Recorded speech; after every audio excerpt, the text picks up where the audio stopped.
तो मित्रों त्रीजो घटक है प्रकाश अजैविक परिबळ सजीवों जीवन पर असर करतु परिबळ। आम तो प्रकाश विषे आपणे जाणीए छीए, घणुं बधुं एना विषे भणी गया छीए। जेम के प्रकाश जे छे ते वनस्पतिनी जो चर्चा करवामां आवे तो आपने ख्याल ज छे, कंई कहेवानी जरूर नथी, प्रकाश संश्लेषण माटे खूब ज महत्वनो घटक छे। बीजुं स्वयंपोषी सजीवोनी वात करीए तो स्वयंपोषी सजीवों के जे आपमेळे पोतानी रीते पोषण पर आधार राखे छे, तो मोटे भागे स्वयंपोषी सजीवों प्रकाश संश्लेषण द्वारा पोतानुं जीवन निर्वाह करे छे। जो कि अमुक स्वयंपोषी सजीवों छे जेने आपणे रसायण संश्लेषी स्वयंपोषी तरीके ओळखीए छीए, तो एवा सजीवों माटे प्रकाश एक महत्वनो परिबळ नथी, पण रसायण संश्लेषी सिवायना जे प्रकाश संश्लेषी स्वयंपोषी सजीवों छे एमना माटे प्रकाश एक महत्वनो परिबळ छे। आपणे चेप्टर नंबर 13 नी अंदर भणी गया के जंगलोनी अंदर अथवा तो गाढ़ जंगलोनी अंदर मोटा वृक्षोनी नीचे नाना छोड़ के क्षुप जोवा मळे के ज्यां ऑलवेज पूरता प्रमाणमां प्रकाश मळतो नथी। तो आवा छोड़ अने क्षुप जे छे ते ओछा प्रकाशे प्रकाश संश्लेषण करवा माटे समर्थ बने एवा अनुकूलनो तेओए स्थापेला होय छे। बीजुं आपणे चेप्टर नंबर 15 नी अंदर भणी गया वनस्पतिनी अंदर पुष्पनो उद्भव प्रकाश अवधि पर आधारित छे, एटले के केटला समय सुधी प्रकाश मळे छे एना उपर आधारित छे। आम वनस्पतिनी अंदर प्रकाश संश्लेषण उपरांत पुष्प उद्भव पर पण प्रकाश जे छे ते असर करे छे। बीजी एक वात मित्रों हूँ अहींया करवा मांगीश तमारी जाणकारी माटे खाली के वनस्पतिनी अंदर अहींया हूँ लखुं छुं वनस्पतिनी अंदर प्रकाशनी हाजरीमां ज क्लोरोफिलનું संश्लेषण थाय। क्लोरोफिलનું संश्लेषण थाय એટલે આ પણ એક પરિબળ છે કે વનસ્પતિની અંદર પ્રકાશ હોય તો ક્લોરોફિલનું સંશ્લેષણ થાય, હરિતદ્રવ્યનું સંશ્લેષણ થાય। આગળ પ્રાણીઓની અંદર જોઈએ તો પ્રાણીઓની અંદર પ્રકાશ એની તીવ્રતા अथवा तो एनो समयगाळो अथवा तो आपणे जेने अवधि तरीके ओळखीए छीए ते, तो प्राणीओनी अंदर आ प्रकाश चारानी शोध एटले के खोराकनी शोध आपने ख्याल छे के जेम दिवस उगे अने सूर्य जेने कहेवाय के आम बहार निकळे अने पक्षीओ जे छे पोताना माळानी बहार निकळे खोराक शोधवा जाय अने जेम जेम सूरज जे छे आथमतो जाय एम पक्षीओ पोताना माळा तरफ पोताना घर तरफ पुनः प्रयाण करे। खोराकनी शोध एटले के चारानी शोध, प्रजनन अने अमुक पक्षीओ अथवा तो खास करीने यस पक्षीओ माटेनी ज वात छे के जे स्थळांतरण क्यारे करवुं, वधु गरमी के वधु ठंडीथी बचवा माटे स्थळांतरण क्यारे करवुं, आ बाबत पण प्रकाशनी तीव्रता अथवा एनी अवधि उपर डिपेन्ड करे छे। बीजुं प्राणी अने मनुष्यनी जो मित्रों खास चर्चा करिए तो आपणे चेप्टर नंबर 22 में भण्या के प्रकाश जे छे ने प्रकाशनी तीव्रता ई हकीकत में आपणी जैविक घड़ियाळ पर पण असर करे छे। आपणे जोयुं तमने याद होय तो के जे दृश्य प्रकाश जे छे, दृश्य प्रकाशना तरंग छे, दृश्य प्रकाशना तरंगो एमां खास करीने जे ब्लू लाइट छे, ब्लू वादળી, आ वादળી रंगनो जे तरंग छे ने ई नेत्रपटल पर रहेल अमुक चोक्कस रिसेप्टर ने सक्रिय करे। आ रिसेप्टर सक्रिय थाय एटले संवेदी चेता थ्रू पिनियल ग्रंथि जे छे एमांथी मेलेटोनिननो स्त्राव अटके।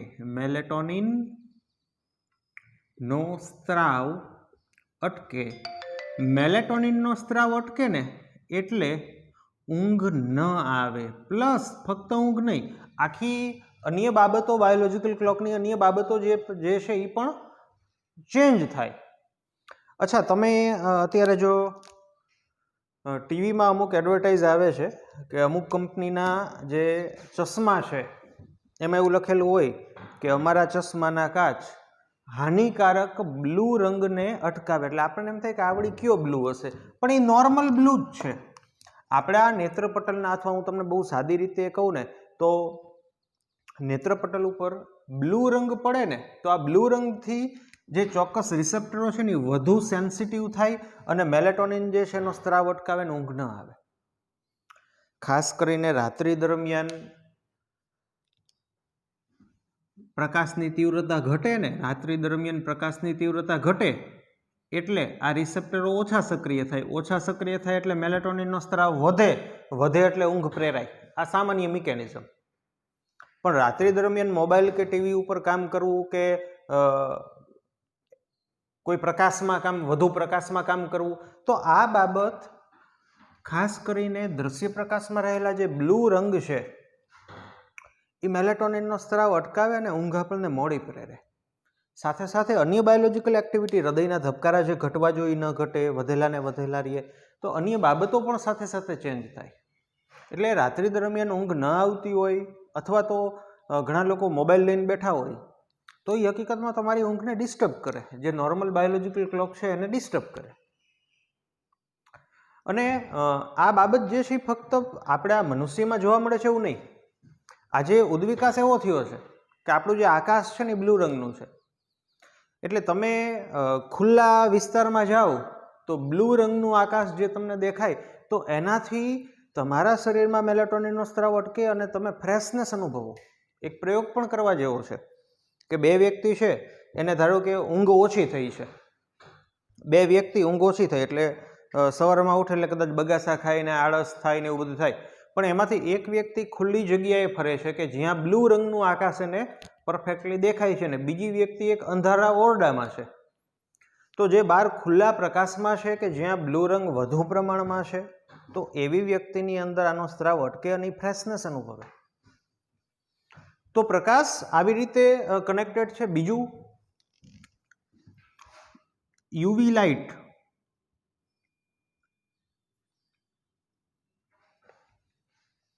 મનુષ્યની અંદર યુવી લાઇટ વિટામિન ડી એટલે કે કોલેકેલ્સિફેરોલ,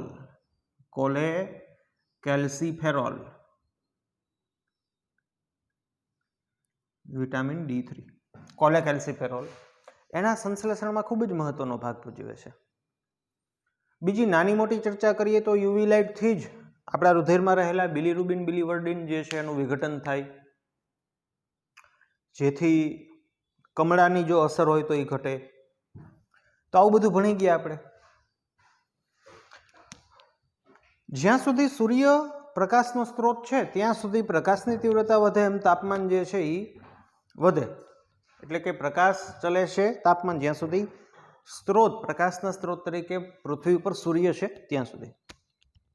સમુદ્રની અંદર 500 મીટરથી વધુ ઊંડાઈએ પ્રકાશ જોવા મળતો નથી, ત્યાં નિરંતર અંધકાર છે. ટેક્સ્ટબુક લખે છે કે ત્યાંના સજીવોને તો એવો પણ કોઈ ખ્યાલ નથી કે સૂર્ય નામનો કોઈ એક ગ્રહ છે કે જે આવી રીતે ઉજવડે છે, પ્રકાશ આપે છે. તો ત્યાં વસતા સજીવો માટે ઉર્જાનો સ્ત્રોત શું છે?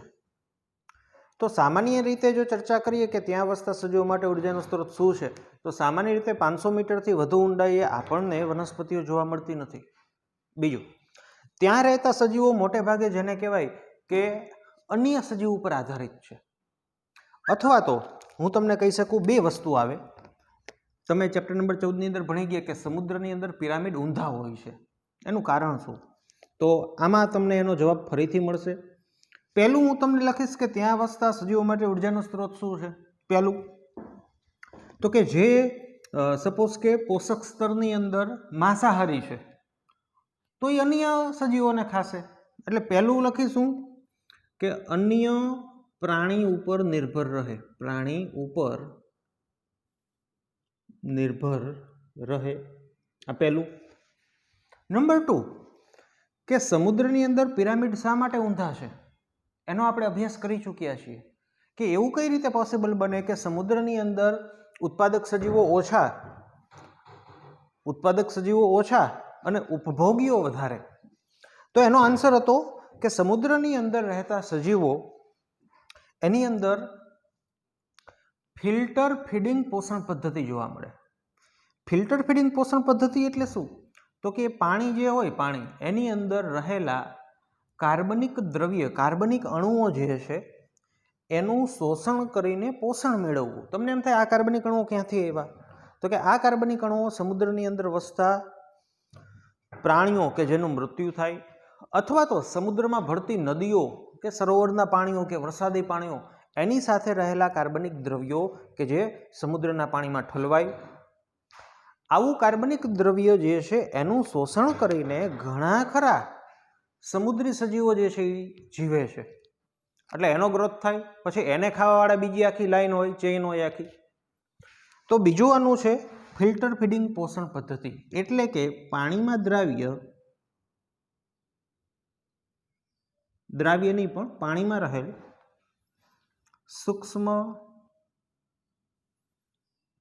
કાર્બનિક અણુ કે જે એક ઉર્જાના સ્ત્રોત તરીકે વર્તે છે. સૌર વર્ણપટ પણ સજીવના જીવન ઉપર ખૂબ જ વધુ અસર કરે છે. જેમ કે યુવી લાઇટ જે છે એ અમુક સજીવ માટે નુકસાન કરતા છે. આપણને પણ ખ્યાલ છે કે યુવી લાઇટ જે છે એનાથી મનુષ્યની અંદર ચામડીનું કેન્સર થવાની સંભાવના છે, મેલાનોમા થવાની શક્યતાઓ છે. સમુદ્રની અંદર આપણે ભણી ગયા ચેપ્ટર નંબર 3માં કે લાલ પ્રકાશ છે એ કમ્પેરેટિવલી જે બીજો વર્ણપટ છે એની સાપેક્ષે વધુ ઊંડાઈએ જઈ શકે છે, અને લાલ લીલ જે છે તે મુખ્યત્વે મહદઅંશે લાલ પ્રકાશનું શોષણ કરીને પ્રકાશ સંશ્લેષણ કરવા માટે સમર્થ છે. તેથી લાલ લીલ જે છે એ આપણને વધુ ઊંડાઈએ જોવા મળે છે. બીજું કે યુવી લાઇટ જે છે આપણે ભણી ગયા કે વિટામિન D3ના સંશ્લેષણ ઉપરાંત ચામડીમાં મેલાનિનનું સંશ્લેષણ એના માટે પણ જવાબદાર છે. તો યુવી લાઇટ જેમ વધુ, અથવા તો સાદી રીતે કહીએ તો સૂર્યપ્રકાશ જેમ વધુ, મીન્સ કે યુવી લાઇટ જેમ વધુ તેમ મેલાનિનનું સંશ્લેષણ વધુ થાય. મેલાનિનનું સંશ્લેષણ વધુ થાય, સજીવ જે છે એ કાળા દેખાય. એટલે ઘણી વખત આવા ક્વેશ્ચનો પણ તમે જોશો કે કાયમને માટે ગુફામાં રહેતા જે સજીવો છે, અંધકારમય વાતાવરણમાં રહેતા જે સજીવો છે એ સફેદ હોય છે, કારણ કે મેલેનિનનું પ્રોડક્શન ઓછું હોય. ઇવન મનુષ્ય પણ જેને કહેવાય કે જો 15 દિવસ માટે સૂર્યપ્રકાશથી ઓછો સૂર્યપ્રકાશ મળે એવા વિસ્તારમાં રૂમમાં જેને કહેવાય કે રહીએ, તો એની અંદર પણ જેને કહેવાય કે અન્યની સાપેક્ષે મેલેનિન જે છે એનું પ્રમાણ ઘટે, અથવા તો એ આપણને ચામડીથી ગોરી દેખાય. તો આ તો ખાલી ઉપરછલ્લી વાત છે. પ્રકાશ ઘણી બધી રીતે જેને કહેવાય કે સજીવ ઉપર અસર કરે છે મહત્વની, અને સૌથી મહત્વની વાત છે પ્રકાશ સંશ્લેષણ. જો પ્રકાશ સંશ્લેષણ ન થાય, પ્રકાશ સંશ્લેષણ ન થાય તો આ દુનિયા ટકી ન શકે. રેડી? તો આ છે પ્રકાશ કે જે સજીવો ઉપર કેવી રીતે અસર કરે છે એ આપણે જોયું.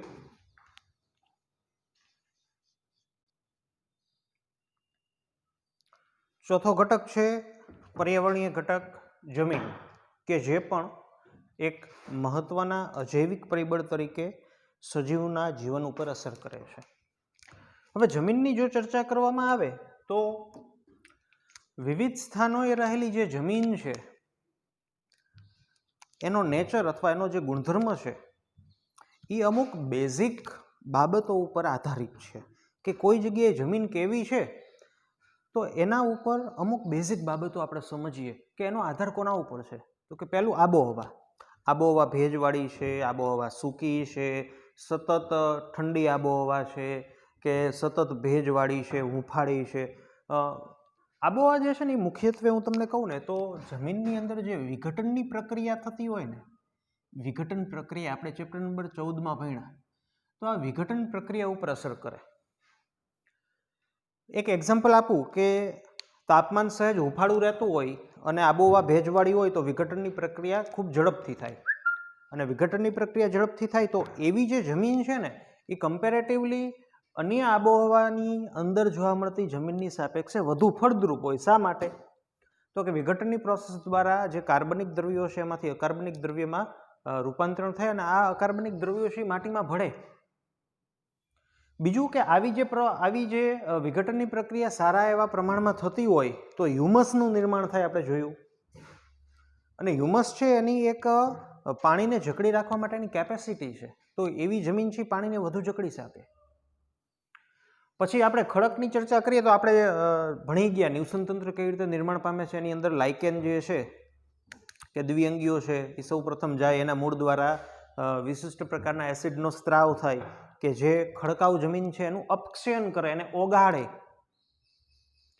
તો અપક્ષયનની પ્રક્રિયા ઉપર પણ ડિપેન્ડ કરે.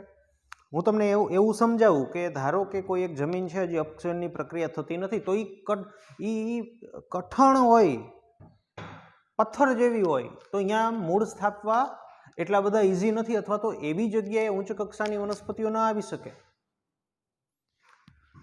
ત્યારબાદ માટી એક જગ્યાએથી બીજી જગ્યાએ કેવી રીતે વહન પામેલી છે કે કેવી રીતે અવસાદન પામેલી છે. સપોઝ કે હું તમને એવી વાત કરું કે એક વિસ્તાર છે, ત્યાં રણની બાજુનો વિસ્તાર છે, તો પવનની લહેર દ્વારા જેને કહેવાય કે માટીઓ જે છે અથવા રેતીના કણ છે એનો ભરાવો થાય છે, અથવા તો વધુ પ્રમાણમાં પાણીના વહેણની સાથે સાથે પાણીના નાના નાના કણો એક સ્થાનેથી બીજા સ્થાને જાય છે અને ધીમે ધીમે એનું અવસાદન થઈને જામી જાય છે, પાણી ઉડી જાય છે.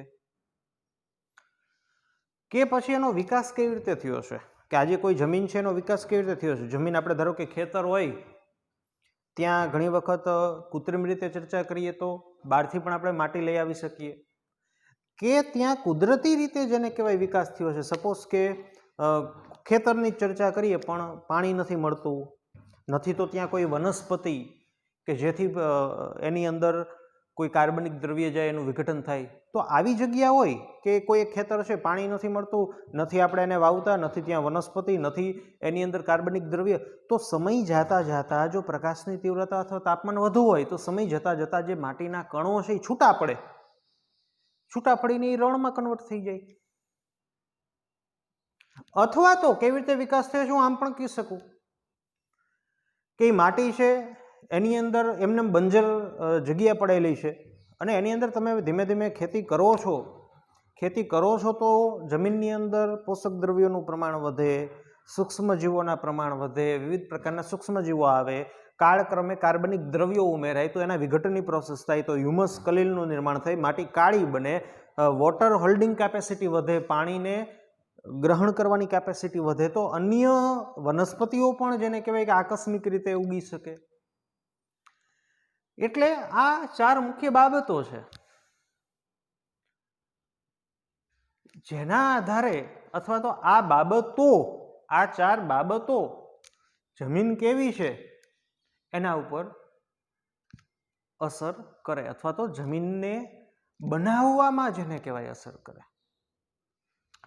ત્યાંથી આગળ જોઈએ તો ભૂમિની લાક્ષણિકતાઓ જેવી કે સંગઠન એટલે કે કમ્પોઝિશન એટલે કે સાદી રીતે કહું તો એની અંદર ખનિજ દ્રવ્યોના પ્રકાર પ્લસ પ્રમાણ, એને આપણે કમ્પોઝિશન કહીશું. કે ભૂમિની અંદર શું ઘટક છે, માટીના કણો સિવાયના શું ઘટક છે. તો ભૂમિની અન્ય લાક્ષણિકતાઓ જેમ કે એનું કમ્પોઝિશન એટલે એની અંદર રહેલા રાસાયણિક દ્રવ્યોના પ્રકાર અને પ્રમાણ, પ્લસ એના કણોનું કદ. ખેતરની જમીન હોય તો બહુ નાનો કણ હોય, રેતાળ જમીન રણની હોય તો સહેજ મોટો કણ હોય, અને કણોનું સામૂહિકરણ, કે ખેતરની જમીન હોય તો કણ છે એ નાના નાના એકબીજા સાથે એમ ગઠ્ઠા થયેલા હોય, જ્યારે રણની રેતીમાં ન હોય. તો આ 3 બાબત છે ને તે જે તે જમીનની અંતઃસ્ત્રવણ ક્ષમતા અને જલગ્રહણ ક્ષમતા નક્કી કરે છે. ચાલો, જલગ્રહણ ક્ષમતા એટલે શું? તો કે પાણીના અણુને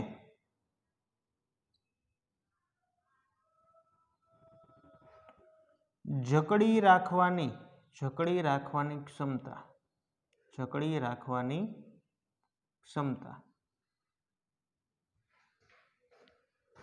પાણીનો અણુ જકડાય કેવી રીતે? તો કે હ્યુમસ છે ને એ પાણીના અણુને જકડે, કલીલ નેચર ધરાવે એવું ભણ્યા. રણની રેતી હોય તો એમાં શું હ્યુમસ ને શું કાંઈ, એમાં જળવાય નહીં.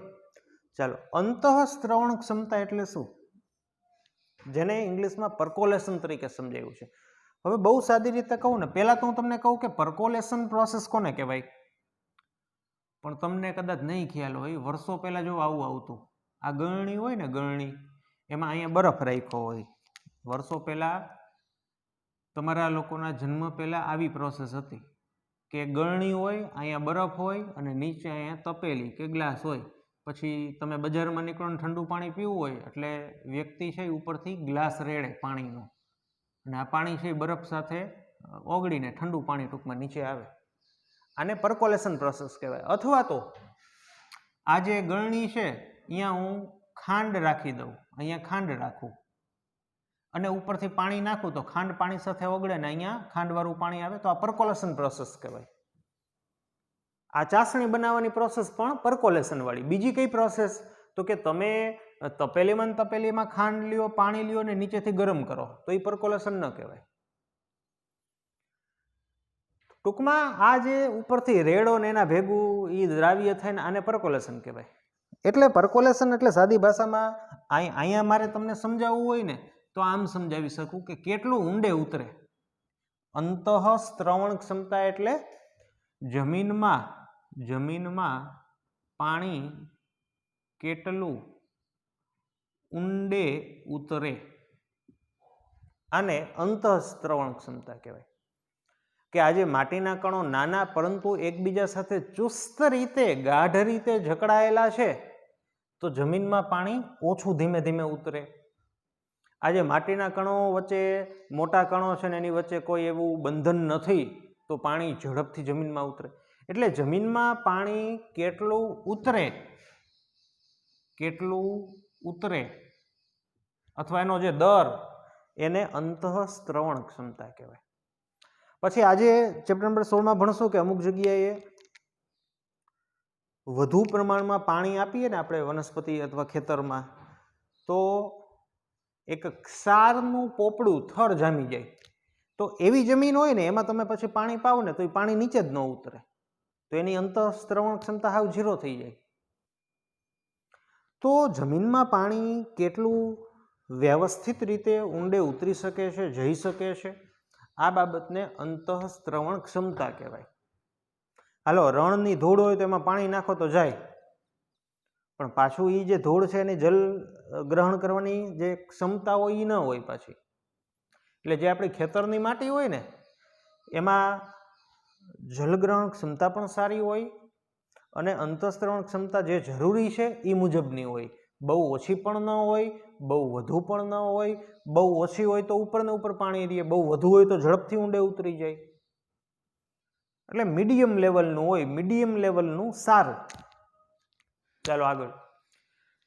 જમીનની પીએચ કે જે ખનિજના જે સંગઠન કેવા પ્રકારના છે એના ઉપર ડિપેન્ડ કરે છે. તો જમીનની પીએચ, ખનિજ સંગઠન અને ભૂતલ અથવા સ્થળાકૃતિ એટલે કે જમીન જે છે એનો આકાર એકદમ સપાટ છે, ખડકો પહાડોવાળી જમીન છે, આમ ખાડાઓ વધુ આવે છે, આ બાબત ત્યાં કેવા પ્રકારની વનસ્પતિ ઉછરી શકે છે એના ઉપર ડિપેન્ડ કરે. કે વિવિધ વનસ્પતિઓને અલગ અલગ પ્રકારની જમીન જે છે માફક આવે છે. સપોઝ કે આપણને બધાને ખ્યાલ છે કે ચા જે છે એના જે છોડ છે એને કદાચ પાણી વધુ હોય એ પસંદ નથી, તો એ ટેકરાઓ ઉપર થાય છે, આપણને ખ્યાલ છે. તો આ બાબતો ત્યાં કેવા પ્રકારની વનસ્પતિ થઈ શકે એના ઉપર ડિપેન્ડ કરે. અને આ બાબતો કે જે હકીકતે જમીનનો પ્રકાર નક્કી કરે અને તેથી વનસ્પતિ કેવી આવે તે નક્કી થાય. એટલે કે ત્યાં કેવા પ્રકારના પ્રાણી જોવા મળે તેનો આધાર ત્યાંની જમીનની ગુણવત્તા પ્લસ વનસ્પતિ ઉપર ડિપેન્ડ કરે છે.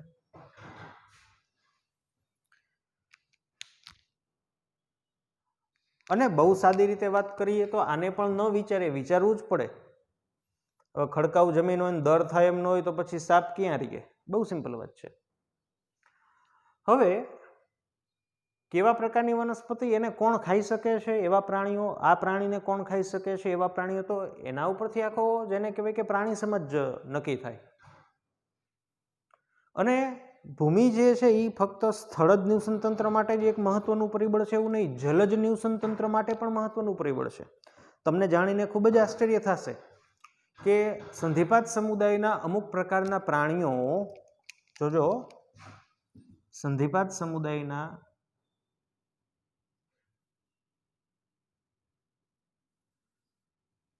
અમુક પ્રકારના પ્રાણી સમુદ્રના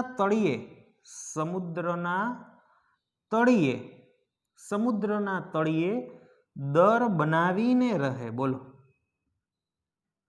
આ તળિયું હોય, અહીંયા પાણી, તો આમાં એ લોકોએ દર બનાવ્યો ને અહીંયા રહેતા હોય. બોલો, ઠેઠ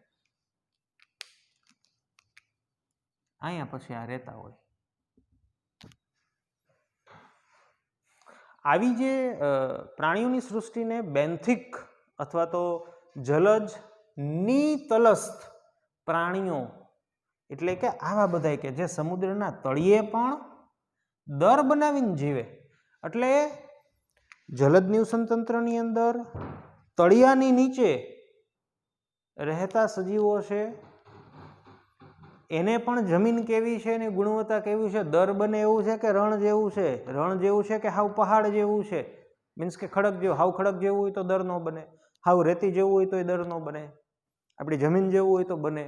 તો ત્યાં રહેતા સજીવો જે છે એના માટે પણ ત્યાં કેવી જમીનનું અવસાદન થયું છે કે ત્યાં કેવી જમીન છે એ અસર કરે છે.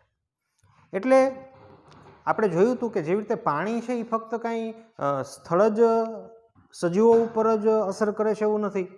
મીન્સ કે જલજ નિવસનતંત્રમાં રહેતા સજીવો માટે પાણી રિલેટેડ કોઈ તકલીફ જ નથી હોતી. તો એવું નથી, આપણે જોઈ ગયા પાણીની પીએચ છે એની ગુણવત્તા ઉપર અસર કરે, જેને આધારે આશ્રુતિમાં ચેન્જીસ થાય.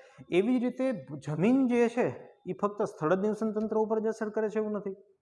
જલદ નિવસનતંત્રમાં પણ ખાસ કરીને જે તળિયે દર બનાવીને રહીએ છે બેન્થિક સજીવો, બેન્થોસ જેને કહેવાય, તો એવા સજીવો માટે પણ જમીન કેવા પ્રકારની છે એ આધારિત છે. પછી એક શબ્દ મારે તમને કહેવો છે, બહુ સિમ્પલ વસ્તુ છે, દર નિવાસી. તો આપણને ખ્યાલ છે દર નિવાસી એટલે શું, કે જમીનમાં દર કરીને રહેતા હોય, અને ધાવી નિવાસી કે જે જમીનની ઉપરની સપાટી પર રહેતા હોય, સપાટી પર રહેતા હોય. એક્ઝામ્પલ તરીકે આપણે મનુષ્ય, સિંહ, વાઘ, ચિત્તો, આપણે ધાવી નિવાસી કહેવાય. સાપ છે, ઉંદર છે, તો એ દર નિવાસી કહેવાય. તો આ થઈ જમીન એક પર્યાવરણીય ઘટક તરીકે, અજૈવિક પરિબળ તરીકે કેવી રીતે અસર કરે છે એની વાત. તો મળીએ મિત્રો ફરીથી નેક્સ્ટ લેક્ચરની અંદર.